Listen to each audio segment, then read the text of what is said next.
गहरी नज़र रखने वाले सीनियर सहाफ़ी शहबाज राना हमारे साथ हैं। आपसे सबसे पहले तो हम यही पूछेंगे कि पाकिस्तान का माशी हाल इस वक्त ऑब्वियसली हम सारों को पता है कि ख़राब है और सब ये जानते हैं अच्छी तरह कितना ख़राब है। इस पर अलग अलग वैसे अलबत्ता राय है। हुकूमत तो कहती है कि डिफ़ॉल्ट का कोई चांस नहीं। आपको हुकूमत के इस एतमाद की कोई सॉलिड वजह नज़र आती है? वो कहते हैं सब ठीक है, डिफ़ॉल्ट तक नहीं जा रहे। देखें जी, अगले 3 माह में हुकूमत ने जो गैर मुल्की कर्ज़ा देना वो कुछ $8.5 अरब का है, और जो इस वक्त पाकिस्तान के गैर मुल्की ज़र मुबादला के ज़खायर हैं वो सिर्फ $5.8 अरब हैं। सिर्फ अगर आप एक हफ़्ते की अगले की बात कर लें तो अगले हफ़्ते पाकिस्तान को फौरी तौर पर $1 अरब से भी ज़ायद का फ़ॉरेन कमर्शियल बैंक्स का कर्ज़ा वापस करना है। तो अगर तो आप रिज़र्व्स की सूरत हाल देखते हैं तो आपको लगता है कि आप सॉवरन डिफ़ॉल्ट जो है उसकी तरफ बड़ी तेज़ी से बढ़ रहे हैं, लेकिन हुकूमत बारहा ये बात कह रही है कि सॉवरन डिफ़ॉल्ट नहीं होगा और शायद ना हो। अब लग ऐसे रहा है कि हुकूमत जितना भी अपनी उसकी जो उम्मीदें हैं वो आके रुक जाती हैं सऊदी अरेबिया के ऊपर और चाइना के ऊपर, कि चाइना जो कमर्शियल लोन्स हैं जो $1.2 अरब के पाकिस्तान ने वापस किए हैं इस माह और पिछले माह, वो चाइना उसको रीफाइनेंस करके दोबारा हमें दे देगा, या फिर सऊदी अरब से हमने $3 अरब मांगा हुआ है, वो $3 अरब का जो एक रिक्वेस्ट है हमारी उनके पास सऊदी अरेबिया के पास पड़ी हुई है, उसको वो प्रोसेस कर रहे हैं। बट जब आप हुकूमत से ये पूछते हैं कि इनकी तारीखें कब हैं, क्या हैं, कब सऊदी अरब $3 अरब या जितना भी सऊदी अरब देगा वो कब देगा, उसका कोई जवाब नहीं आगे हमें हतमी मिलता। ये कहा जाता है बस 1-2 हफ्ते में पैसा आ रहा है। तो अगर हुकूमत इतनी कॉन्फिडेंट है कि पाकिस्तान की जो इकनॉमिक सूरत हाल है वो बहुत अच्छी है, मजबूत है, तो फिर जो हमारे वज़ीर ख़जाना ने कहा था कि वो रुपए को $180 या $200 से वो नीचे $1 की वैल्यू को लेके आएंगे, वो तो अब डेली 20-25 पैसे ऊपर जा रहा है। ऑल्दो जो ओपन मार्केट है उसमें उसका फ़र्क $8 से $10 का है, और जो एक्चुअल आपको डॉलर मिलता है वो आपको जाके $250, $255, $260 का डॉलर मिलता है। तो ये सारी इंडिकेशन हमें उसी तरफ इंडिकेट कर रही हैं कि पाकिस्तान जो है वो दिवालिया होने के बहुत करीब है। अब यहाँ से जो बचाव है वो सिर्फ एक ही वजह से हो सकता है कि किसी तरीके से हम IMF का जो प्रोग्राम है उसको दोबारा बहाल कर लें। अच्छा शहबाज साहब, यही पैसे आ जाएंगे, वो पता नहीं कब आएंगे, 1-2 हफ्ते, 10 दिन, 15 दिन। जो नज़र आ रहा है यही है कि IMF की रजामंदी के बगैर हालात बहुत ही ख़राब हैं ऑलरेडी और मज़ीद मुश्किलात आ सकती हैं। IMF को राज़ी करने के लिए शराइत भी काफ़ी सख्त हैं। आखिरकार हालात मज़ीद ख़राब होंगे मतलब, लेकिन शराइत ना मानने से हालात और ख़राब होंगे। तो बड़े टफ डिसीजंस हैं। क्या आपको निकलना नज़र आ रहा है इस टफ स्पॉट में से हुकूमत का?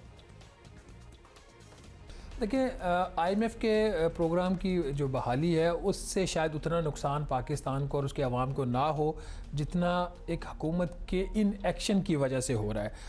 अगर 26 अक्टूबर जो एक टेंटेटिव डेट थी IMF के मिशन की पाकिस्तान आने की, अगर हम उस डेट को ऑनर करते, IMF का मिशन आता है, हम कुछ ऐसे बयानात ना देते जिसकी वजह से IMF के कुछ जो है वो उनके शकूक व शोबात पैदा होते, तो वो मिशन आ जाता, आपका प्रोग्राम बहाल हो जाता है। शायद थोड़ी बहुत बिजली की कीमतों में इजाफा करना पड़ता है, शायद कुछ टैक्सेस में इजाफा करना पड़ता, लेकिन प्रोग्राम होता। आप और मैं आज पाकिस्तान के सॉवरेन डिफ़ॉल्ट होने की बात ना करते, बजाय इसके कि हमने वो रास्ता अपनाया जो हमें उस तरफ लेके चल रहा है जहाँ पे हुकूमत खुद भी फंस चुकी है और लोगों के ऊपर अब जो बोझ है वो डबल पड़ेगा। अगर हम अक्टूबर में IMF से बात कर लेते तो FBR का जो सितंबर का अपना रेवेन्यू का हदफ था उसने हासिल कर लिया था, तो अक्टूबर में जब हम IMF से हमारे मुज़ाकरात होते तो हम एक बेहतर पोजीशन में होते। आज जब हम बात कर रहे हैं और IMF का प्रोग्राम अभी भी टेक्निकली सस्पेंडेड है, तो FBR का जो रेवेन्यू शॉर्टफॉल है दिसंबर में वो कोई 200 से 250 अरब रुपए की बात हो रही है। शाम तक वो फिगर जो है वो 31 दिसंबर तक आपको क्लियर हो जाएगा। तो जब 200 या 250 अरब जितना भी रेवेन्यू शॉर्टफॉल होगा उसको लेके जब IMF के पास आप जाएंगे और उससे दरख्वास्त करेंगे जी कि नहीं हम दोबारा प्रोग्राम करने में संजीदा हैं, तो उसकी जो कीमत है वो उससे ज़्यादा बढ़ जाएगी।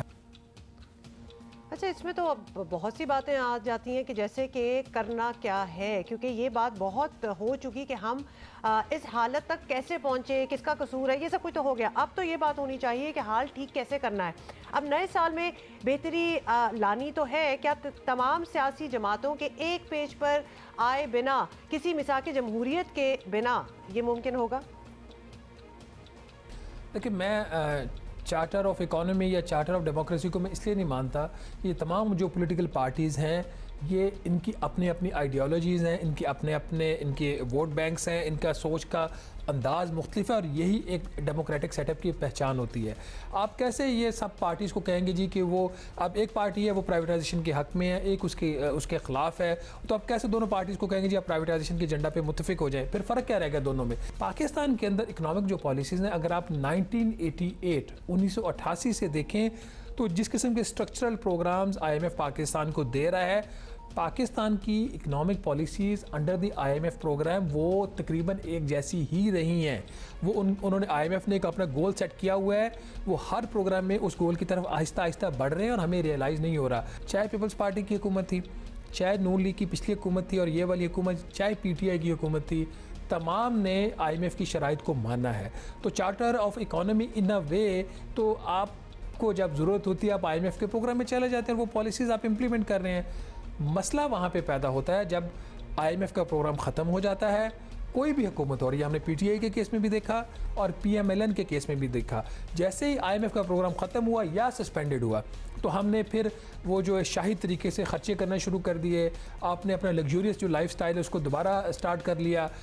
तो वो इन वजूहात की वजह से हम इन मसाइल में गिर गए हैं। बहुत बहुत Very शुक्रिया interesting Shahbaz discussion. Rana Thank you, for Shahbaz Rana. speaking with us। अब क्या होगा वो तो पता चल ही जाएगा।